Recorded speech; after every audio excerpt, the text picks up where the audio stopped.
실수톡톡 두 번째 상담 사례입니다. 국세청에서 발간한 실수톡톡입니다. 두 번째는 주거용으로 임대한 오피스텔이 주택에 해당돼서 다른 주택에 양도할 때 1세대 1주택 비과세를 받지 못한 사례입니다. 한번 사례를 볼게요. 2018년도 4월달에 A주택을 취득했습니다. 5억 주고 샀어요. 그리고 2년 있다가 오피스텔을 취득했습니다. 그리고 나서 이제 A주택을 팝니다. 이 비오피스텔은 공부상 어떻게 돼 있죠? 주택이 아닙니다. 업무시설로 되어 있어요. 그러니까 이 A주택을 판 납세자는 분명 그랬을 거예요. 실질적으로 주거를 쓰고 있지만 나는 비오피스텔에 대해서 과세사업자도 내고 또 세입자가 전입신고도 안 했고 그리고 부가가치세도 실질적으로 과세사업자로 내고 있다라고 생각했을 것 같아요. 그렇기 때문에 이 오피스텔은 주택이 아니야. 그러니까 내 A주택을 팔 때는 나는 여기에 2년 이상 보유하고 2년 이상 거주했기 때문에 비과세 받을 수 있어 하고 이제 신고를 했겠죠. 근데 세금을 내고 안 내고의 문제이기 때문에 과세관청 입장에서는 당연히 몇 억을 걷어들이느냐 못 걷어들이냐 굉장히 큰 차이가 있겠죠. 그렇기 때문에 이렇게 비과세가 있고 오피스텔을 갖고 있으면은 과세관청에서 꼼꼼히 따질 수밖에 없습니다. 우리나라에 있는 거의 오피스텔의 7, 80%가 실질적으로 주거로 사용하고 있습니다. 당연히 과세관청에서도 달고 있어요.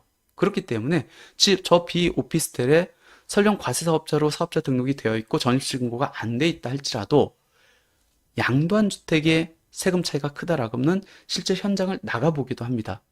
금방 확인이 되겠죠. 똑똑똑 해가지고 세입자 확인하고 사인 받고 관리사무실 가가지고 이게 주택으로 썼는지 업무용으로 썼는지 확인받고 하면은 빼도 박도 못해요.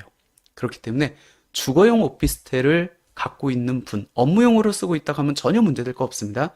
근데 실질적으로 내가 과세사업자를 갖고 있다 할지라도 실질적으로 주거로 쓰고 있는 분들이라고 하면 특히 비과세 때 조심하셔야 됩니다. 이때는 어떻게 해야 되죠? 이 오피스텔을 증여하든지 매매를 하고 끝내놓고 그 다음날 나머지 주택을 팔면 전혀 문제가 없겠죠.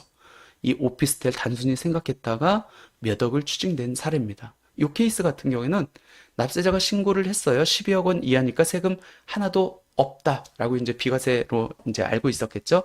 근데 과세관청이 추징을 합니다. 1억 5,300만 원 추징했어요. 이것도 굉장히 많이 큰 세금이 오갔죠. 그러니까 오피스텔은 특히 조심해야 됩니다. 소득세법에서 아까 주택의 정의를 어떻게 규정하고 있다겠죠? 허가 여부나 공부상 용도에 관계없다. 실질적으로 주거로 사용하고 있으면 주택으로 본다. 따라서 오피스텔이 세입자가 주거로 사용하고 있으면 설령 내가 과세사업자로 사업자 등록이 되어 있고 부가세 신고를 하고 세입자가 전입신고를 안 하더라도 주택에 해당한다. 단순히 오피스텔만 갖고 판정하는 게 아니고 레지던스라든지 아니면 생숙이라고 해가지고 생활용 숙박시설도 주택으로 사용하고 있으면 주택에 해당되기 때문에 조심해야 된다. 그래서 절세 팁 정리하자면 오피스텔을 업무용으로 사용하는 경우 주택으로 보지 않기 때문에 전혀 문제가 없는데 만약 오피스텔을 주거용으로 사용하고 있다고 하면은 그 오피스텔도 주거에 포함되기 때문에 다른 주택을 팔때 비과세가 안 될 수 있기 때문에 특히 주의해야 된다. 그런 경우에는 이 주거용 오피스텔을 먼저 증여를 하든지 처분을 하고 나머지 주택에 대해서 비과세를 받아야 된다. 그럼 저는 이 상황에서 어쩔 수 없이 기존에 있던 주택을 팔아야 되는데 비과세 받을 수 있는 방법이 없습니까? 유일한 방법이 하나가 있죠. 뭐죠? 이 오피스텔을 임대주택으로 등록하는 겁니다.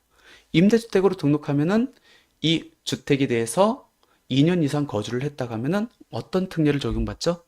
임대주택으로 인한 거주주택 비과세 특례를 적용받을 수 있거든요.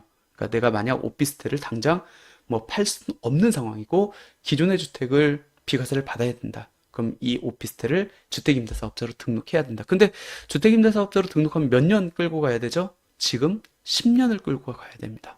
그러니까 신중하게 판단하셔가지고 의사결정을 해야 된다. 그럼에도 불구하고 나는 10년 끌고 갈 수 있다. 이거 비과세 받고 싶다. 그럼 이것도 굉장히 좋은 절세 방법 중에 하나죠. 그것도 잘 활용하시면 좋을 것 같습니다.